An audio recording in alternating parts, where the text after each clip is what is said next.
Assalamualaikum warahmatullahi wabarakatuh. Alhamdulillah, alhamdulillahilladzi hadana lihadza wa ma kunna linahtadiya laula an hadanallah. Asyhadu an la ilaha illallah wahdahu la syarikalah wa asyhadu anna Muhammadan abduhu wa rasuluhu la nabiyya ba'dah. Allahumma salli wa sallim wa barik ala Muhammad wa ala alihi wa ashabihi wa man tabi'ahum bi ihsanin ila yaumiddin amma ba'd. Bapak Ibu peserta ngopi bareng IKADI, ngaji online pagi bersama IKADI yang dirahmati Allah Subhanahu wa taala. Alhamdulillah pada pagi hari ini kita bisa bersama-sama hadir dipertemukan oleh Allah Subhanahu wa taala secara virtual di majelis Zoom ini dalam keadaan yang baik, sehat walafiat. Mudah-mudahan Allah Subhanahu wa taala senantiasa terus menambahkan nikmat-Nya kepada kita semuanya. Amin ya rabbal alamin. Salawat dan salam mari senantiasa kita haturkan, kita sampaikan, kita sanjungkan kepada baginda Nabi Muhammad sallallahu alaihi wasallam beserta keluarga beliau, sahabat-sahabat beliau, para tabi'in, para tabi'ut tabi'in, dan kita semua selaku umat beliau yang insyaallah berusaha senantiasa setia mengikuti sunnah-sunnah beliau. Mudah-mudahan kelak di yaumil qiyamah kita mendapatkan syafaah dari beliau. Amin, amin, ya rabbal alamin. Pagi hari ini, Kamis 9 September 2021, kajian online pagi, ngaji online pagi hari bersama IKADI DIY.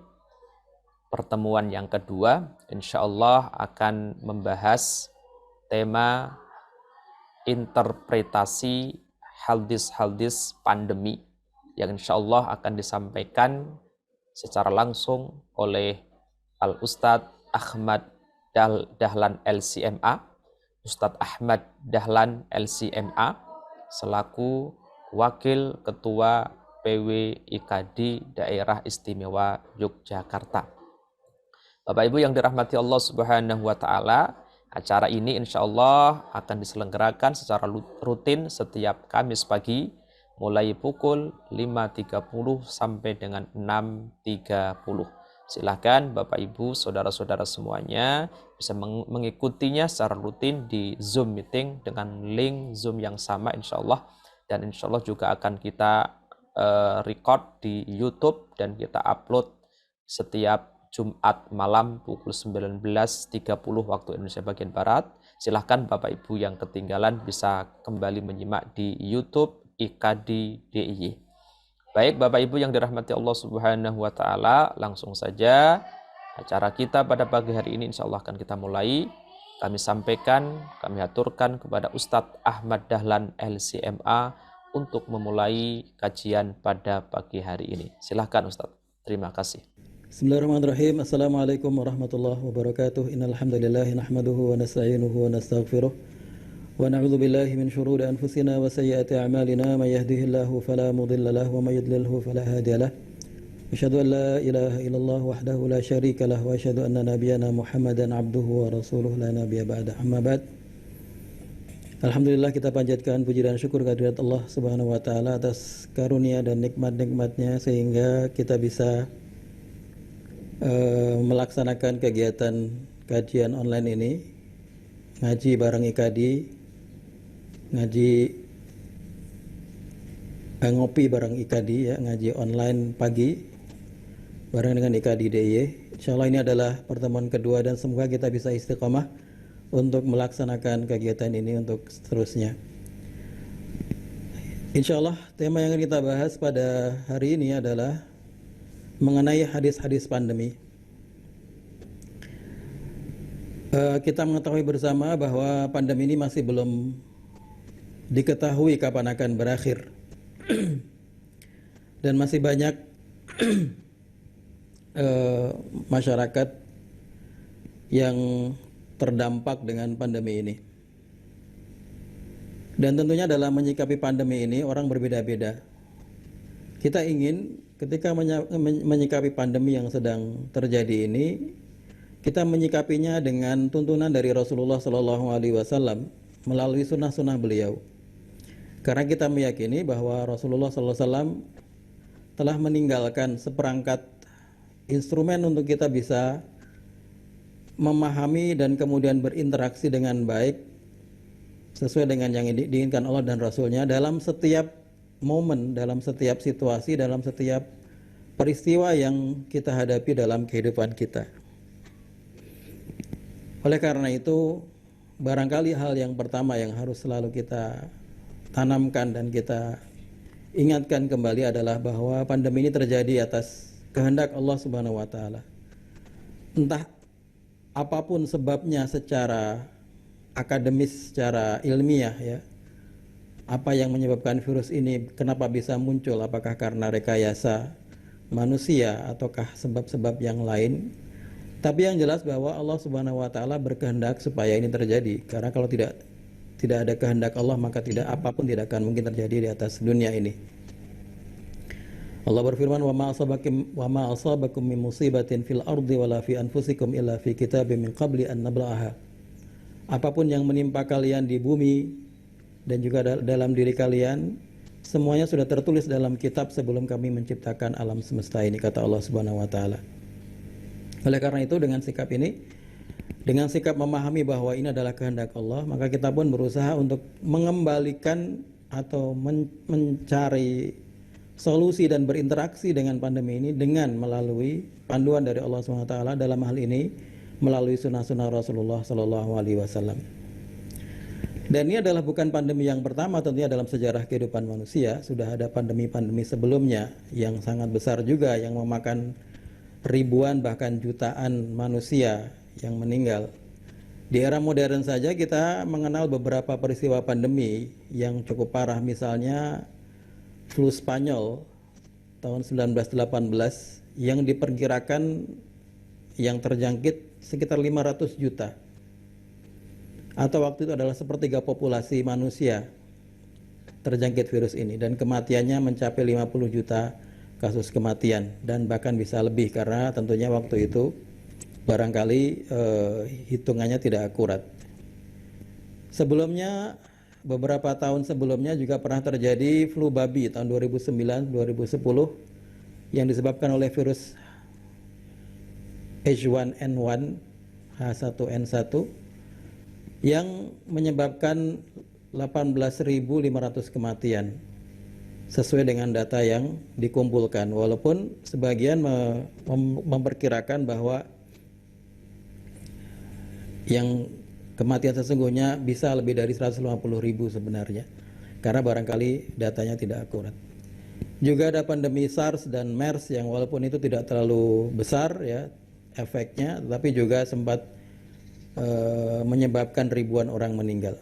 Dalam sejarah Islam juga, setelah era Islam, Ibnu Hajar Al-Asqalani dalam bukunya Badlul Ma'un fi Fadli Ta'un, beliau mengutip dari salah seorang ulama di abad ketiga yang mengatakan bahwa sampai abad ketiga minimal ada 5 pandemi yang terjadi. Yaitu yang pertama adalah wabah yang terjadi pada zaman Rasulullah tapi tidak terjadi di Madinah, terjadinya di Persia, di Madain. Madain adalah ibu kota Persia waktu itu. Kemudian juga Ta'un Amwas terjadi pada zaman Umar bin Khattab radhiyallahu taala anhu, yang menyebabkan banyak sahabat yang meninggal, diantaranya Abu Ubaidah Ibnul Jarrah, kemudian juga Mu'adz bin Jabal dan keluarganya, kemudian juga Al-Fadl bin Abbas, anak tertua dari Al-Abbas bin Abdul Muttalib, sepupu Rasulullah, kakak dari Abdullah bin Abbas radhiyallahu taala anhum jami'an, dan juga beberapa sahabat yang lain. Kemudian juga ada Ta'un Al-Jarif, kemudian ada Ta'un atau wabah Al-Fatayat, dan Ta'un Al-Ashraf. Ini sampai abad ketiga Hijriah. Dan sesudahnya masih terjadi beberapa wabah lagi. Sampai pada zaman Ibnu Hajar abad ke-9 Hijriah terjadi juga wabah yang sangat besar yang bahkan kemudian sempat membuat 3 dari putri Ibnu Hajar itu meninggal dunia. 3 orang dari putrinya gugur dalam wabah ini. Dan itu kemudian menjadi motivasi beliau untuk menulis kitabnya yang terkenal badlul ma'un fi fadli at-ta'un. Jadi kalau kita memahami ini semua, berarti sebenarnya ini adalah sebuah peristiwa besar bagi kita dalam kehidupan kita, tetapi sebenarnya adalah bagian dari sunatullah yang sudah terjadi sebelumnya juga pada kaum-kaum dan umat sebelumnya. Nah, bagaimana kita menyikapinya? Ini kita ingin berusaha untuk memahami ini dari hadis-hadis Rasulullah Sallallahu Alaihi Wasallam. Hadirin yang dirahmati Allah Subhanahu Wa Taala. Hadis yang pertama yang akan kita baca, yang kita bahas pada hari ini adalah hadis riwayat oleh Imam Bukhari. Hadis ini cukup terkenal atau barangkali minimal pernah kita dengar. An Sa'id ibn Mina qala sami'tu Abu Hurairah yaqul qala Rasulullah sallallahu alaihi wasallam la adwa wala tiyarah wala hamah wala safar wa firra minal mazdumi kama tafirru minal asad, rawahul Bukhari. Dari Sa'id bin Mina, dia berkata, aku mendengar Abu Hurairah radhiyallahu taala berkata, Rasulullah bersabda, la adwa, tidak ada penyakit menular, wala tiyarah, dan tidak ada tiyarah. Tiyarah artinya tasya'um, ya, menganggap sesuatu penyebab kesialan. Jadi kalau dulu orang-orang jahiliyah itu mempercayai kalau ada jenis burung tertentu itu membuat mereka sial. Wala hamah, hamah juga sama, hamah nama burung. Wala safar, dan tidak ada safar. Safar kita akan jelaskan nanti. Wa firra minal majdumi kama tafirru minal asad, dan larilah engkau dari penyakit kusta sebagaimana engkau lari dari singa. Hadis Bukhari nomor 5707. Hadis ini seringkali dipahami secara salah atau minimal dianggap kontradiktif antara bagian pertama dari lafaz itu dan bagian keduanya. Bagian pertamanya mengatakan la adwa, tidak ada penyakit menular. Tapi bagian keduanya mengatakan wa firra minal majdumi firaraka minal asad, dan larilah engkau dari orang yang berpenyakit kusta. Ini seperti kalau kita analogikan ya semua jenis penyakit yang menular. Kama tafiru minal asad, sebagaimana engkau lari dari singa.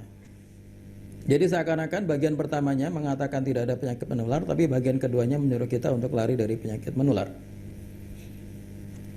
Walaupun lafaz ini, redaksi ini hanya di Bukhari. Kalau kita lihat redaksi yang lain itu agak berbeda, ya. Redaksi yang lain sepertinya ini adalah dari dua hadis yang diriwayatkan oleh Abu Hurairah dalam momen yang berbeda, kemudian oleh Bukhari digabungkan menjadi satu.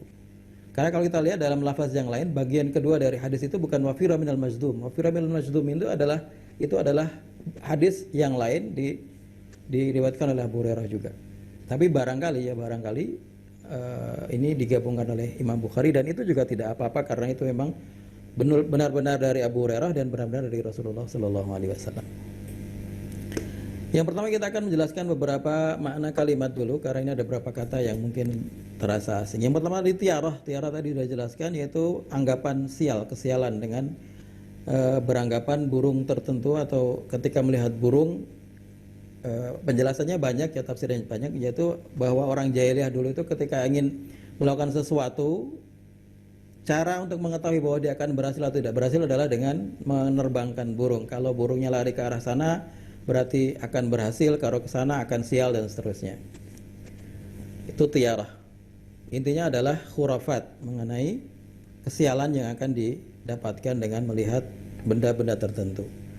Wala hamma. Ham ini juga kata Al-Baji, beliau menukil dari Muhammad bin Isa Al-A'sha dalam syarah Muwatta Al-Muntaqa, beliau mengatakan kana ahlul jahili yaquluna idza waqa'at hamma ala baitin kharaja minhu mayyit fa'ala hadza ma'na qaulu sallallahu alaihi wasallam. Orang jahiliyah dulu berkeyakinan bahwa kalau ada burung hammah itu bertengger di rumah seseorang, maka nanti akan ada anggota keluarganya yang meninggal.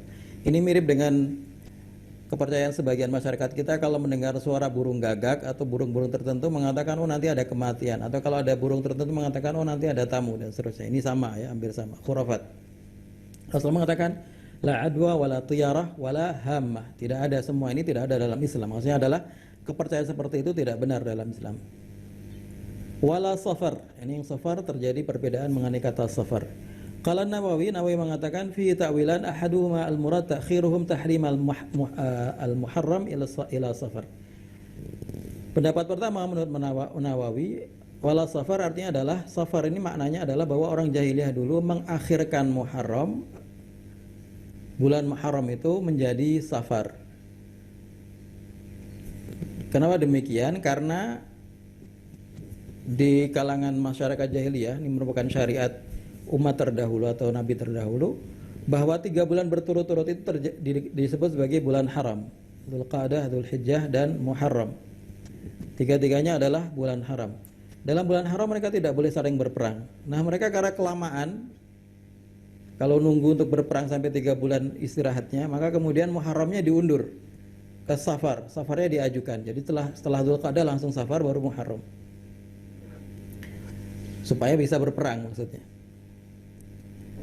Maka Rasulullah mengatakan wala safar, ini tidak boleh mengakhirkan seperti ini. Ya, maksudnya begitu, mengakali, karena bulan-bulan haram juga disyariatkan dalam Islam. Wa huwa nasi alladzi kanu yaf'alunahu wa bihadza qala Malik wa Abu Ubaidah, ini adalah pendapat Malik dan Abu Ubaidah. Wa tsani, pendapat yang kedua, anna safar dawab fil batn wa hiya dud. Safar ini adalah sejenis cacing. Wa kanu ya'taqiduna anna fil batni dabbah tahiju 'indal ju'. Mereka berkeyakinan bahwa dalam perut itu ada cacing yang bergerak ketika lapar. Wa rubbama qatalat sahibaha, dan barangkali kadang-kadang bisa membuat orangnya terbunuh dengan cacing tersebut. Wa kanatil Arab taraha a'da minal jarab, dan orang Arab dulu berkeyakinan itu lebih berbahaya dari penyakit kulit, ya, al-jarab. Wa hadza tafsir huwa sahih, dan adalah pendapat yang sahih. Baik, ini beberapa penjelasan mengenai makna kata la adwa wala tiyara wala hammah wala safar. Poin yang ingin dipahami dari hadis ini yang berkaitan dengan pandemi adalah sabda Rasulullah, la adwa, tidak ada penyakit menular. Apa maksud tidak ada penyakit menular? Kita membaca penjelasan para ulama. Al-Baihaqi mengatakan huwa 'alal wajhi alladzi kanu ya'taqidunahu fil jahiliyah min idhafatil fi'li ila ghairillah. Ini adalah merupakan Rasulullah menegasikan sesuatu yang dulu diyakini oleh orang jahiliyah, min idhafatil fi'li ila ghairillah, yaitu menisbatkan perbuatan kepada selain Allah SWT, bahwa yang terjadi, sesuatu yang terjadi itu bukan karena kehendak Allah Subhanahu wa taala. Wa qad yaj'alullah bimasyiatihi mukhalatatan, dan kadang-kadang mereka mencampurkan bahwa ini terjadi karena kehendak Allah dan juga karena faktor yang lain. Jadi seakan-akan kehendak Allah di situ dinomorduakan. Jadi Rasulullah menafikan keyakinan orang, ini pendapat Baihaqi, la adwa artinya Rasulullah menafikan keyakinan orang jahiliyah bahwa penyakit itu bisa menular dengan dirinya sendiri tanpa kehendak Allah Subhanahu wa taala. Qala Ibnu Salah mengatakan wajhul jam'i bainahuma, untuk mensinkronkan antara bagian pertama dari hadis ini dan bagian keduanya, anna hadhil amrad la tu'di bi tab'iha, bahwa penyakit ini tidak menular dengan sendirinya, walakin Allah tabaraka wa ta'ala ja'ala mukhalatatal maridi biha lis-sahih sababan li'idaihi maradahu. Tetapi Allah SWT menjadikan interaksi antara orang sakit dengan yang sehat ini membuat orang yang sehat menjadi terjangkit penyakitnya orang yang sakit tersebut, menjadi sebab, ya. Jadi Rasulullah ingin menafikan bahwa penyakit itu tidak menular dengan sendirinya, tetapi dengan izin Allah SWT. Sebabnya kenapa ya? Sebabnya karena berinteraksi atau bersinggungan, berdekatan dengan orang yang sakit. Itu di bagian kedua hadis itu, wa firra minal majdumi firaraka minal asad, dan larilah engkau dari orang yang berpenyakit kusta seperti engkau lari dari singa. Ibnu Hajar Al-Asqalani dalam Fathul Bari menjelaskan beberapa pendapat. Ada 6 pendapat yang beliau kutip, tapi yang panjang lebar beliau jelaskan di pendapat yang kelima. Barangkali itu yang beliau pilih. Dia mengatakan al-maslakul khamis anal murad binafyil adwa anna syai'an la yu'di bi tab'ihi. Jadi dimaksud dengan bahwa tidak ada penyakit menular adalah bahwa penyakit tidak bisa menular dengan sendirinya. Nafyan lima kanatil jahiliyah ta'taqiduhu, sebagai penegasian atas apa yang diyakini orang jahiliyah pada waktu itu, annal amrad tu'di bi tab'iha, bahwa penyakit itu bisa menular dengan sendirinya min ghairi idhafatin ilallah, tanpa menisbatkan itu kepada kehendak atau iradah Allah Subhanahu wa taala. Fa'abtalan Nabi sallallahu alaihi wasallam i'tiqadahum dzalika, maka Rasulullah membatalkan, menghapuskan keyakinan orang jahiliyah tersebut. Dengan demikian kita bisa pahami, kita bisa ambil kesimpulan secara maknanya, hadis ini la adwa bukan berarti Rasulullah menegasikan, menafikan bahwa ada penyakit menular, bukan. Rasulullah bukan menafikan adanya penyakit menular. La adwa artinya tidak ada penyakit yang menular dengan sendirinya, tetapi penyakit itu menular dengan kehendak Allah Subhanahu wa taala. Bahwa Rasulullah ingin menekankan, ingin menanamkan keyakinan kepada umat Islam bahwa apapun yang terjadi di atas dunia ini adalah atas kehendak Allah. Bahwa itu ada sebabnya, iya, tetapi semuanya harus dengan kehendak Allah. Kalau Allah tidak berkehendak, orang sesakit apapun, taruhlah begitu ya, kemudian dia, kalau dalam konteks misalnya penyakit yang sekarang, pandemi yang sekarang kita hadapi, misalnya orang yang dengan imun yang sangat rendah berinteraksi dengan orang yang terkena COVID, tapi kalau tidak berkehendak maka dia tidak akan sakit. Oleh karena itulah kita bisa melihat banyak kasus di mana orang-orang yang tidak tahu kenapa dia terjangkit, padahal dia sudah berusaha untuk melakukan protokol kesehatan, sudah sangat disiplin dengan protokol kesehatan, tapi tetap terjangkit dan sekeluarganya bisa terjangkit. Untuk itu adalah membuktikan bahwa terjangkitnya dia adalah karena kehendak Allah Subhanahu wa taala. Karena penyakit tidak bisa menular dengan sendirinya. Tapi walaupun demikian, Rasulullah mengatakan wa firra minal majdumi firaraka minal asad. Walaupun demikian, kalian harus lari dari orang yang berpenyakit menular sebagai usaha untuk menghindari penyakit itu. Walaupun kita yakin menularnya bukan karena penyakit itu sendiri, tapi karena Allah. Tapi kita disuruh berusaha. Bentuk tawakal kita adalah dengan berusaha menjauhi orang yang berpenyakit menular. Dan ilmu kedokteran sudah memastikan memang ada jenis penyakit yang menular yang disebabkan oleh virus atau bakteri E. coli misalnya ya. Apa namanya? Yang menyebabkan diare dan E. coli ya, maaf. Bakteri E. coli, kemudian virus-virus yang berbagai macam semuanya menular. Itu secara kedokteran sudah terbukti secara ilmiah. Maka kita tidak bisa mengatakan bahwa Rasulullah mengatakan tidak ada penyakit menular, maka berarti tidak ada penyakit menular. Padahal yang dimaksud Rasulullah bukan seperti itu. Oleh karena itu dalam memahami sebuah nas, hadis ataupun Quran, kita juga menggunakan instrumen-instrumen fakta ilmiah. Ini bukan teori ilmiah tapi fakta ilmiah. Sesuatu yang sudah disepakati sebagai sebuah fakta berdasarkan kajian yang sangat yang diakui oleh orang-orang yang bekerja dalam bidang tersebut, menghasilkan sebuah fakta yang disepakati. Hal itu bisa dijadikan sebagai murajjih, sebagai hal yang kita gunakan sebagai pertimbangan untuk mengambil sebuah pendapat ketika terjadi banyak pendapat mengenai hadis atau nas Quran dan hadis yang kita sedang bahas itu. Misalnya mengenai virus ini, barangkali pada zaman dahulu ya, termasuk zamannya Ibnu Hajar ketika anaknya sempat sampai meninggal 3 orang itu karena wabah, tentunya belum diketahui bahwa virus itu ada seperti yang sekarang kita mengetahuinya, bentuknya, ciri-cirinya, bagaimana dia bekerja, bagaimana dia bisa menginfeksi dan seterusnya. Dengan adanya pengetahuan yang sekarang kita miliki, kita bisa memastikan bahwa memang penyakit itu disebabkan oleh virus tersebut. Tapi yang Rasulullah ingin tekankan, ingin ingatkan dalam hadis ini adalah bahwa kita harus tetap yakin bahwa penyakit itu terjadinya adalah karena kehendak Allah Subhanahu wa taala. Maka kesimpulannya tidak ada penyakit yang menular dengan sendirinya, tapi menularnya adalah dengan kehendak Allah. Tetapi manusia diperintahkan untuk berusaha menjauhi orang yang berpenyakit sebagai bentuk tawakal dengan usaha yang mampu untuk dilakukan.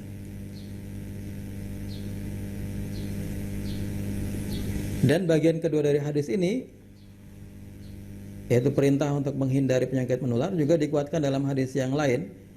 Ini sebenarnya ada hadis yang lain juga, tapi saya kutipkan satu saja. An Amr bin Syarid an abihi qala kana fi wafdi Thaqif rajulun majdhum Pada tahun 9 Hijriah ketika banyak kabilah-kabilah yang mengirimkan dutanya untuk berbaiat kepada Rasulullah, ada Bani Thaqif di antaranya yang datang, dan di antara mereka ada seorang yang berpenyakit kusta. Fa arsala ilaihin Nabi sallallahu alaihi wasallam.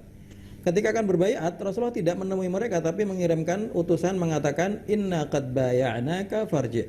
Utusan itu mengatakan kepada mereka, karena ada yang berpenyakit kusta di antara kalian, maka Rasulullah tidak mau berjabat tangan dengan mereka, dan Rasul mengirimkan utusan mengatakan, kita sudah menerima baiat kalian, maka silahkan pulang. Tidak perlu bersentuhan dengan Rasulullah. Ini juga menunjukkan bahwa Rasulullah mengajarkan kita untuk menghindari orang-orang yang berpenyakit menular. Hadis yang kedua, an Usamah ibn Zaid, anin Nabi sallallahu alaihi wasallam annahu qala إذا سمعتم بالطاعون بأرض فلا تدخلوها وإذا وقع بأرض وأنتم بها فلا تخرجوا منها متفق عليه. Dari Usamah bin Zaid radhiyallahu taala anhu, dia mengatakan Rasulullah bersabda, jika kamu mendengar wabah di suatu wilayah, maka jangan kalian masuk, fala tadkhuluha. Tapi jika terjadi wabah di tempat kamu berada, maka jangan tinggalkan tempat itu. Hadis diriwayatkan oleh Imam Bukhari dan Muslim. Penjelasan kata-kata yang asing atau lafaz yang gharib dari hadis ini, yang pertama adalah at-ta'un. Apa arti at-ta'un? At-ta'un ini memang istilah yang diperselisihkan oleh para ulama dalam hadis-hadis mengenai ta'un. Kenapa? Karena ada beberapa pendapat ulama seperti Ibnu Hajar sepertinya lebih condong bahwa at-ta'un berbeda dengan al-waba. Waba artinya adalah pandemi. Tapi kalau ta'un adalah pandemi dengan jenis khusus. Kenapa demikian? Di antara argumentasinya adalah karena dikatakan Rasulullah ketika hijrah ke Madinah, Madinah itu disebut sebagai tempat yang banyak wabahnya. Dan kemudian Rasulullah mengatakan berdoa supaya wabahnya dipindahkan ke Juhfah, tempat yang agak jauh dari Madinah. Itu adalah wabah. Rasulullah mengatakan ada dengan istilah wabah di situ. Tapi di dalam hadis yang lain Rasulullah mengatakan bahwa ta'un tidak bisa masuk ke Madinah karena Madinah dijaga malaikat. Nah, dua hal ini kemudian membuat beberapa ulama membedakan antara ta'un dengan wabah, antara ta'un dengan wabah, sehingga ta'un itu diartikan sebagai penyakit tersendiri. Tetapi ini saya kira memerlukan penelitian yang lebih intens ya. Dan kalau kita mengutip ini beberapa pendapat ulama, di sini saya lebih cenderung atau lebih banyak mengutip dari pendapat ulama-ulama yang menyamakan antara wabah dengan ta'un. Misalnya Ibnul Athir yang punya kitab An-Nihayah fi Gharibil Hadits, adalah sebuah kitab yang khusus untuk menjelaskan hadis-hadis, lafaz-lafaz hadis yang asing, yang susah difahami. Dia mengatakan at-ta'un adalah al-maradul 'am wal waba. Ta'un adalah penyakit yang umum. Umum artinya diidap oleh banyak orang. Wal waba, dan sama dengan wabah. Jadi wabah dengan ta'un menurut beliau artinya sama. Wa qala al-Baji, Imam al-Baji dalam Al-Muntaqa Syarh Al-Muwatta mengatakan maradun ya'umul katsir minan nas fi jihatin minal jihad. Penyakit yang menimpa banyak orang, katsirun minan nas, dalam salah satu tempat, bi khilafil mu'tadi min amradin nas, yang berbeda dengan kebanyakan penyakit manusia. Wa yakunu maraduhum wahid, dan penyakit mereka adalah sama. Jadi sebuah penyakit yang sama menimpa sekelompok orang di suatu tempat tertentu yang menjangkiti banyak orang di antara itu. Jadi di sini kalau kita lihat juga Imam Al-Baji menyamakan antara ta'un dengan wabah. Kalau dalam salah seorang yang kontemporer, Ustadz Yusuf Khayyat mengatakan maradun wabai bisa babi basilit ta'un. Ini yang membedakan, yang di antara yang membedakan antara wabah dengan ta'un. Jadi menurut Yusuf Khayyat ini, ta'un adalah penyakit wabai yang mewabah disebabkan oleh bakteri ta'un. Yusibul fi'ran, yang bakteri ini menimpa tikus. Watanak kalahul baraghith, kemudian disebarkan oleh lalat ila fi'ranin ukhra, kepada tikus yang lain, wa ilal insan, kemudian kepada manusia. Jadi kalau dari definisi ini sepertinya Yusuf Khayyat ini cenderung bahwa wabah itu adalah ta'un adalah wabah pes ya, yang khusus untuk penyakit pes. Ala kulli hal, intinya kalau kita mengambil beberapa pendapat ulama tadi, ada yang menyamakan antara wabah dengan taun, antara wabah dengan taun, bahwa taun adalah wabah atau pandemi dalam bahasa kita sekarang. Jadi kita bisa dengan asumsi ini, maka kita memahami hadis ini berdasarkan hal itu. Yang pertama, hadis ini menunjukkan bahwa Rasulullah SAW sudah mengajarkan karantina wilayah sebagai upaya untuk memutus pandemi. Jadi 14 abad yang lalu, 1400 tahun yang lalu, Rasul sudah memberikan solusi bagaimana supaya penyakit yang mewabah itu bisa dihentikan, yaitu dengan cara karantina wilayah. Orang yang berada dalam wilayah tertentu itu tidak boleh berinteraksi dengan orang di luarnya. Jadi yang di dalam tidak boleh keluar, yang dari luar tidak boleh masuk. Semakna dengan karantina wilayah adalah isolasi bagi yang terinfeksi ya. Ini nanti juga isolasi ini khususnya bisa dijelaskan dari hadis yang lain yang sesudah ini. Tapi dari ini juga kita bisa membreakdown bahwa karantina wilayah juga mencakup isolasi bagi yang terjangkit, bahwa dia tetap di rumahnya dan tidak keluar berinteraksi dengan orang lain. Lockdown juga bisa dipahami dari hadis ini yang merupakan upaya untuk membatasi interaksi satu komunitas dengan komunitas lain. Lockdown kan artinya kan membatasi, menutup diri ya, menutup sebuah wilayah. Yang tujuannya adalah membatasi interaksi wilayah tersebut dengan wilayah yang lain. Jadi kalau kita pahami dari ini semua, berarti Rasulullah SAW itu sudah menyuruh kita, sudah memberikan solusi bagi kita ketika terjadi pandemi, penyakit yang mewabah, yang susah untuk dihentikan, maka solusinya adalah karantina wilayah atau lockdown atau isolasi. Orang-orang yang terkena penyakit dia tidak boleh berinteraksi dengan orang lain. Dan ini tentunya kalau kita lihat hadisnya tadi, bentuknya adalah perintah dan larangan. Kamu jangan masuk, kamu tetap di sana, nggak boleh keluar. Jadi sifatnya adalah perintah atau larangan. Kalau larangan berarti artinya haram kalau kita langgar. Perintah artinya wajib kita lakukan. Artinya seharusnya berdasarkan hadis ini, orang-orang yang terinfeksi yang jelas tahu bahwa dia sakit tidak boleh berjalan-jalan kemana-mana walaupun dia merasa sehat. Karena ada yang orang disebut dengan yang tidak bergejala. Walaupun dia merasa sehat, kalau emang dia positif, dinyatakan positif, maka dia tidak boleh berinteraksi dengan orang lain, keluar berjalan kemana-mana. Kalau dia melakukannya, berdasarkan hadis ini berarti dia telah melanggar larangan Rasulullah, berarti dia sudah jatuh kepada sebuah dosa. Nah ini kadang-kadang yang tidak dipahami oleh masyarakat yang mengatakan, ya kan saya nggak apa-apa, saya merasa sehat kok, ya saya bisa beraktivitas biasa. Ya Anda sehat, tapi Anda bisa menyebabkan orang lain tertular. Padahal Rasulullah dari awal sudah mengajari kita untuk melakukan isolasi.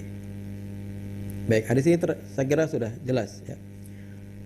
Hadis yang selanjutnya, An Usamah bin Zaid an Abi Hurairah qala kana Rasulullah sallallahu alaihi wasallam idza atasa wada'a yadahu aw thawbahu ala fihi wa khafadha aw ghadda biha sautahu. Dari Usamah bin Zaid, dari Abi Hurairah, dia berkata Rasulullah sallallahu alaihi wasallam apabila beliau bersin, atisa, beliau menutup mulutnya dengan tangan atau dengan bajunya dan merendahkan suaranya. Hadis riwayat Abu Dawud dan Tirmidzi. Hadis ini cukup jelas. Hukumnya juga sudah cukup jelas ya, mengenai etika ketika bersin. Kita bisa bayangkan 1400 tahun yang lalu Rasulullah sudah mengajarkan etika bersin yang pada awal-awal pandemi ini sempat menjadi sesuatu yang dianggap baru ya, bahwa kalau bersin itu harus menutup mulut dengan tangan dan seterusnya. Rasulullah sudah mengajarkan itu 1400 tahun yang lalu, bahkan dengan suaranya pun harus direndahkan. Jadi ini menunjukkan juga kehebatan dan kesempurnaan ajaran Islam yang sudah menjelaskan hal-hal yang barangkali tidak terpikirkan dalam ajaran agama yang lain. Dianggap barangkali itu bukan domain dia untuk mengatur itu, tapi Rasulullah karena datang dengan risalah yang menyempurnakan semua risalah sebelumnya, maka segala hal yang perlu dijelaskan oleh Rasulullah SAW. Jadi yang pertama yang kita bisa ambil dari hadis ini adalah bahwa tentang etika bersin. Ini kita bisa katakan sunnah Rasulullah, ajaran Rasulullah ketika bersin, yaitu dengan menutup mulut, baik dengan tangan ataupun dengan baju. Intinya tujuannya adalah supaya bakteri tidak menyebar. Dengan menutup mulut dengan tangan, maka minimalisir menyebarnya virus. Kalau memang ada virus yang disebarkan dari bersin tersebut, ya kalau dia sehat berarti tidak ada virusnya, tapi tentunya barangkali juga ada bakteri yang lain-lain, walaupun tidak menyebabkan penyakit. Nah, dari hadis ini juga kita bisa, kalau kita kontekstualisasikan, memakai masker adalah bagian dari mengamalkan hadis ini. Terutama bagi orang yang sakit, ya. Bagi orang yang sakit, memakai masker menjadi keharusan, karena Rasul mengajarkan kalau bersin ditutup. Nah, ditutupnya dengan baju. Dengan baju ini kalau sekarang supaya lebih permanen, karena dia jelas sakit, artinya kemungkinan untuk bersin itu akan sering terjadi, dan bahkan diketahui bahwa tidak bersin pun air ludah yang keluar, droplet itu kalau keluar bisa menyebabkan jangkitan, maka memakai masker menjadi sebuah keharusan. Dan bahkan ada tambahan dari hadis ini dari Rasulullah SAW mengenai cara bersin, yaitu dengan merendahkan suara. Sebagian orang kalau kita lihat kadang-kadang ya bermain-main dengan bersinnya, ya bersinnya dibuat lagu begitu ya, atau dengan sekeras-kerasnya. Tentunya ini bertentangan dengan sunnah Rasulullah SAW, bertentangan dengan etika juga, adab kesopanan, bahwa itu bukan hal yang baik untuk dilakukan. Orang tidak suka lah kalau dengar orang bersin kemudian dilakukan atau dibuat main-main, dibuat lucu-lucu begitu. Tentunya selain dari hadis ini juga ada hadis yang lain yang Rasulullah mengajarkan mengenai selain menutup mulut dan merendahkan suara, juga setelah bersin mengatakan alhamdulillah idza dalam hakul muslimi alal muslimi sittun idza laqitahu fasallim alaihi wa idza da'aka fastajib wa idza stansahaka fansahhu wa idza atisa fahamidallaha fashammithu. Kalau dia bersin kemudian mengatakan alhamdulillah, maka kemudian jawablah alhamdulillah itu dengan mendoakan yarhamukallah, dan kemudian dia menjawab lagi dengan yahdikumullah wa yuslih balakum. Hadis ini saya kira cukup jelas, dan ini menyempurnakan pemahaman kita mengenai interaksi dengan ketika terjadi penyakit yang seperti yang sekarang kita hadapi. Hadis yang keempat,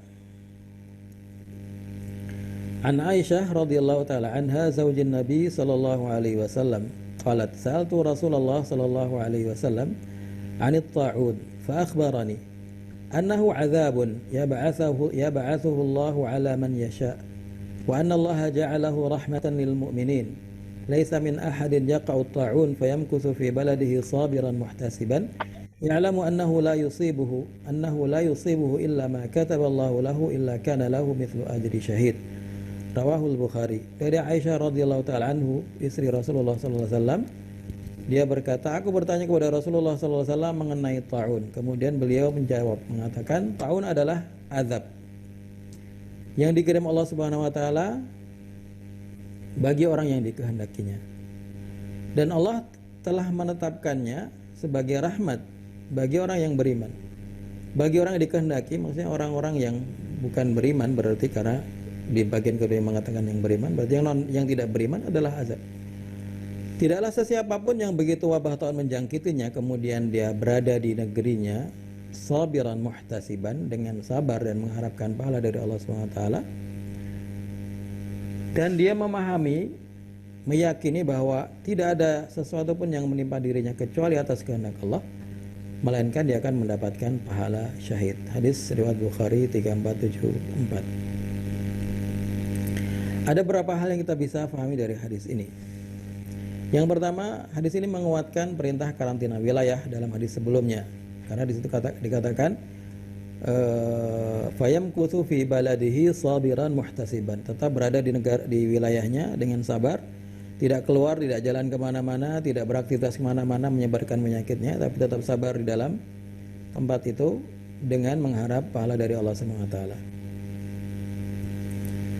Makna lain yang ingin ditekankan oleh Rasulullah di sini adalah kata sabiran muhtasiban, dengan sabar dan mengharap pahala. Kenapa? Karena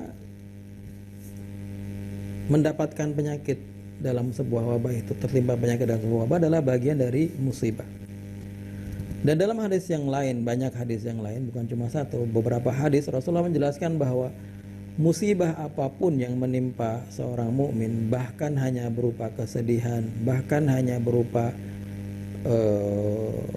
jarum yang menusuk kesakitan apapun, kesusahan apapun, masalah apapun yang menjangkiti, yang menggelayuti, yang membuat seorang mukmin menjadi tertekan atau bingung atau menjadi sakit atau lemah atau hal yang lain, kesusahan yang lain, semuanya itu dalam hadis-hadis Rasulullah dikatakan akan mengangkat dosa-dosanya. Dalam hadis riwayat Tirmidzi, Rasulullah mengatakan, wa ma yazalul bala'u bil 'abd hatta yamshi ala wajhil ard wa laysa alaihi khati'ah. Dalam riwayat Ahmad juga. Dan musibah itu terus-menerus menimpa seorang mukmin sampai nanti dia berjalan di atas muka bumi ini tanpa ada dosa yang menempel satupun.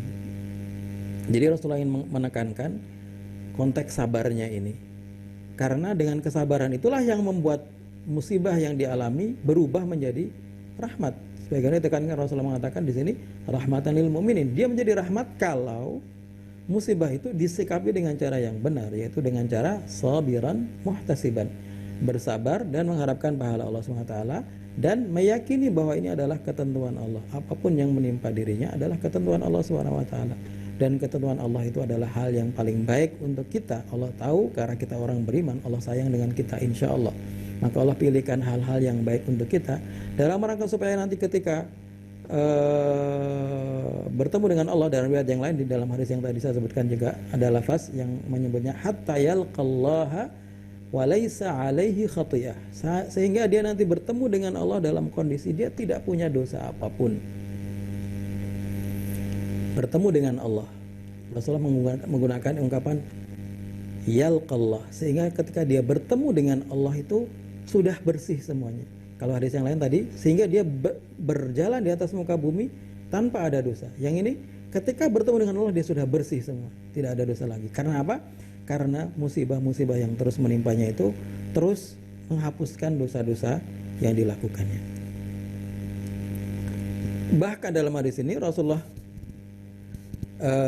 memberikan bonus lagi, tapi tentunya ini hadis ini privilege-nya untuk yang terkena wabah, bukan musibah secara umum. Tadi kalau musibah secara umum menghapuskan dosa, dalam beberapa riwayat juga atau dalam tafsir beberapa ulama mengangkat derajat dia. Tapi kalau untuk yang ta'un, untuk yang terkena wabah dan kemudian sabar, dia akan mendapatkan pahala syahid. Ini barangkali perlu penjelasan. Pahala syahid maksudnya apa? Bukankah syahid itu artinya adalah orang yang mati di jalan Allah Subhanahu wa taala? Ibnu Hajar Al-Asqalani dalam Fathul Bari menjelaskan mengenai jenis-jenis syahid. Syahid itu ada 3 jenis. Beliau mengatakan syahid dunia akhirat, syahid dunia, dan syahid akhirat. Syahid dunia akhirat adalah orang yang mati di jalan Allah,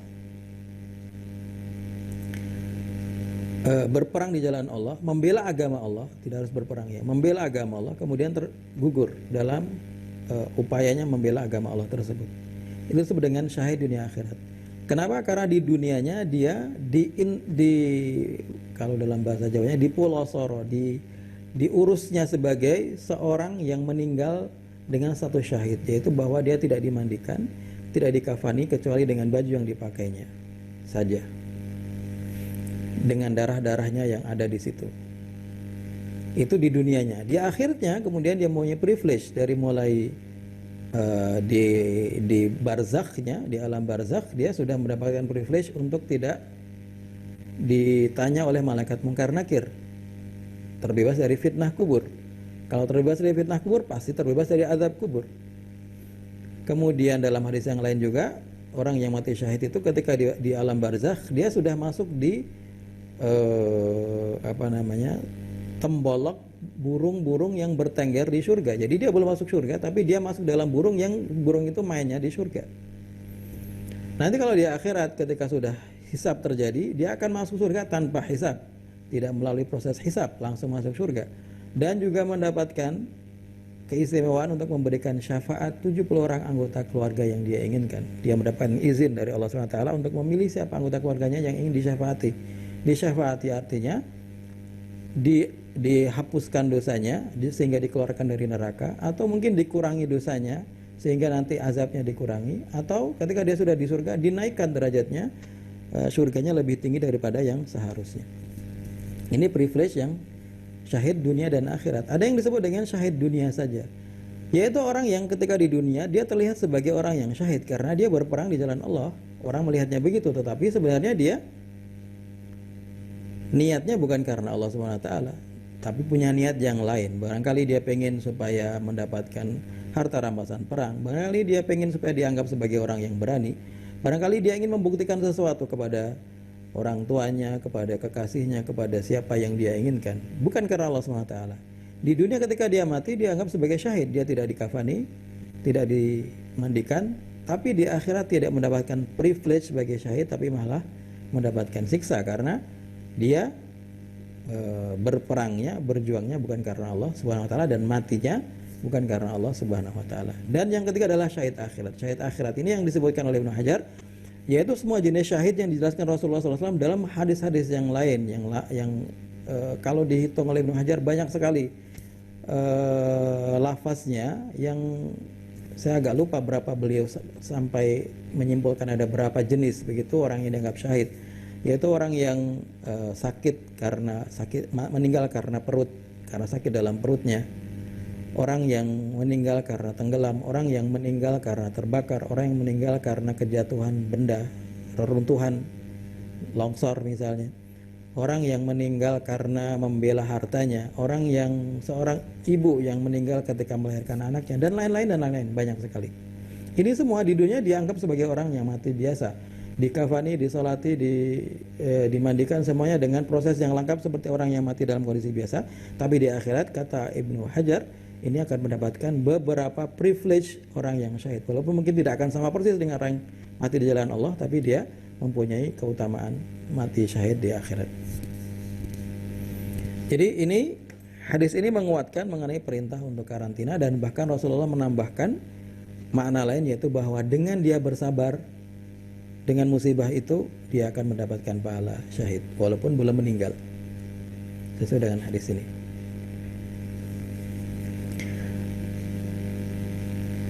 Senada dengan hadis ini juga makna yang sama di bagian akhir tentang syahidnya. An Anas qala sami'tu Rasulullah sallallahu alaihi wasallam yaqul at-ta'unu syahadatun likulli muslim. Ta'un adalah merupakan syahadah, kesyahidan bagi setiap muslim. Rawahul Bukhari wa Muslim. Hadis yang keenam, yang terakhir. An Usamah bin Syariq qalatil a'rabu ya Rasulullah ala natadawa qala na'am ya ibadallah tadawaw fa inna Allah lam yadha' da'an illa wada'a lahu shifaan aw qala dawa'an illa da'an wahidan aw qala dawa'an illa da'an wahidan qalu ya Rasulullah wa ma huwa qala al-haram rawahu Tirmidzi. Dari Usamah bin Syariq qala, orang-orang Badui bertanya kepada Rasulullah. Al-A'rab artinya adalah orang Badui, Arab Badui, orang-orang suku pedalaman Arab yang tinggal di padang-padang pasir dan mereka berpindah-pindah nomaden. Mereka bertanya kepada Rasulullah, wahai Rasulullah, bolehkah kita berobat? Ala natadawa? Rasulullah menjawab, ya, berobatlah kalian. Tadawa ibadallah, berobatlah wahai sekalian manusia, karena Allah tidak menurunkan penyakit kecuali ada obatnya, menurunkan juga obatnya, kecuali satu penyakit saja, yaitu yang disebut dengan al-haram, penyakit tua atau menjadi tua.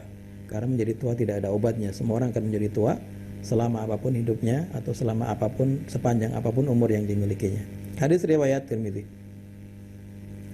Yang kita bisa pahami dari hadis ini sangat jelas sekali bahwa Rasulullah memerintahkan umatnya untuk berobat sebagai usaha untuk terlepas dari penyakit. Karena penyakit itu datangnya dari Allah, maka nanti yang menyembuhkan juga adalah Allah. Tapi untuk sampai kepada kesembuhan itu, Rasulullah memberikan nasihat atau memberikan perintahnya kepada umatnya untuk supaya berobat. Karena Rasulullah meyakinkan bahwa semua penyakit pasti ada obatnya. Masalah kita belum menemukan obatnya, itu cerita lain. Tapi Rasulullah dengan sangat jelas mengatakan semua penyakit ada obatnya, semua penyakit ada penawarnya. Menemukannya sekarang bukan berarti belum ada, tapi kita belum sampai ilmunya untuk bisa menemukan obatnya. Tapi walaupun demikian, harus difahami, kalau kita mengambil dari hadis ini juga harus mengambil dari dalil yang lain, yaitu yang menekankan bahwa sembuhnya seseorang dari penyakit bukan karena obat, tapi karena Allah berkehendak. Dalam Al-Quran dikatakan, فَإِذَا مَرِضْتُ وَإِذَا مَرِضْتُ فَهُوَ يَشْفِينَ. Dan ketika aku sakit, Allah yang menyembuhkan, bukan obat yang menyembuhkan. Jadi yang menyembuhkan adalah obat, tapi yang menyembuhkan adalah Allah. Tapi sarana kita untuk sembuh adalah dengan berobat.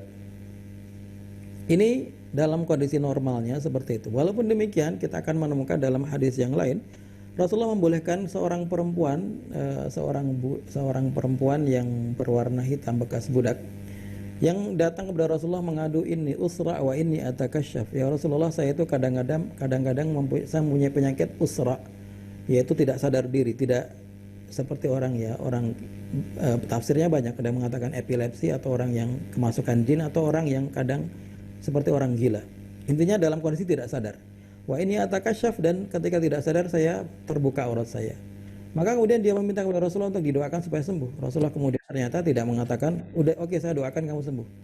Rasulullah mengatakan, saya kasih kamu pilihan, saya doakan kamu sembuh, atau pilihan yang kedua, kamu sabar dengan penyakitmu, saya tidak doakan, tapi kamu saya jamin masuk surga tanpa hisab. Ini sebuah pilihan yang berat, antara hidup nyaman terbebas dari penyakit dengan masuk surga tanpa hisab. Tapi wanita ini dengan sangat tegas memilih, ya Rasulullah, kalau itu saya minta yang kedua saja, saya masuk surga tanpa hisab. Berarti dia tidak didoakan Rasulullah dan tidak sembuh, tapi dia meminta satu hal kepada Rasulullah, ya Rasulullah, satu saja, kalau saya sedang kumat tidak sadarkan diri, tolong doakan supaya tidak terbuka aurat saya. Dan itu yang didoakan Rasulullah SAW. Dari hadis ini, ulama seperti Ibn Abdul Bar dan yang lain-lain menjelaskan bahwa ada yang disebut dengan keutamaan yang lebih tinggi dari berobat. Berobat ini adalah perintah dan kita melakukannya, adalah hal yang baik untuk berobat ketika sakit. Tetapi kalau kita mampu untuk orang-orang yang tertentu bersabar dengan penyakitnya, dengan harapan mendapatkan keistimewaan masuk surga tanpa hisab, dia sabar sampai akhir hayatnya untuk tetap dengan penyakit itu tanpa berobat, maka itu lebih baik. Tapi kira-kira siapa yang seperti itu, atau siapa yang sanggup seperti itu? Tentunya tidak semua orang, dan tidak mudah untuk melakukan, memilih yang kedua itu, untuk tetap sakit tapi mendapatkan keutamaan untuk masuk surga tanpa hisab. Jadi hadis ini menguatkan perintah untuk berobat ketika sedang sakit, walaupun tadi saya menjelaskan ada hadis lain yang membolehkan pilihan yang kedua. Hadirin sekalian dirahmati Allah SWT, saya kira waktunya sudah cukup. Demikian beberapa hadis yang kita bisa baca, walaupun sebenarnya masih ada hadis-hadis yang lain tentunya. Kalau kita kumpulkan bisa lebih dari 40 hadis mengenai pandemi ini yang berhubungan dengan penyakit, perintah tawakal dan seterusnya. Tetapi ini kira-kira yang bisa saya sampaikan untuk mewakili tema tentang hadis-hadis pandemi dalam waktu yang singkat ini. Semoga bermanfaat. Hadanallahu wa iyyakum ajma'in. Wassalamualaikum warahmatullahi wabarakatuh.